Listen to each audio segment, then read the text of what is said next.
Y otro tema pendiente para México, según los especialistas, es el combate a la obesidad. Mi compañera Iraíz Morquecho nos cuenta por qué.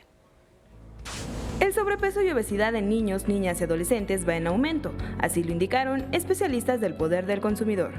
Los niños que ingresan a la escuela en el primer grado tienen una prevalencia de alrededor de 25% y a mayor avanza el grado escolar que cursa, mayor es la prevalencia de sobrepeso y obesidad. La prevalencia de obesidad en los niños que salen de primaria es de 40%, 7% más de lo que indica la Encuesta Nacional de Salud y Nutrición.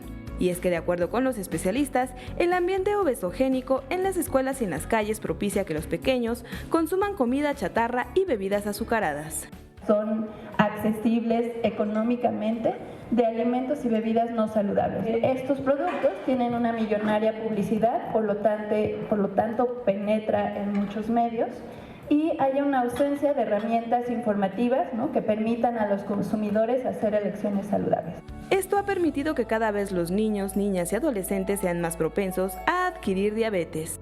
Si seguimos a esta velocidad de aparición de casos de diabetes, 1 de cada 2 niños que nació a partir del año 2012 va a desarrollar diabetes a lo largo de su infancia.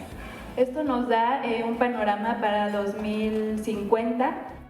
El Poder del Consumidor presentó una queja ante la Comisión Nacional de Derechos Humanos y un reporte a las Naciones Unidas, donde solicitan que se expidan recomendaciones a las autoridades correspondientes para implementar una regulación que combata eficazmente este problema de salud pública. Con imágenes de Manuel Hernández, Iraíz Morquecho, 21 Noticias.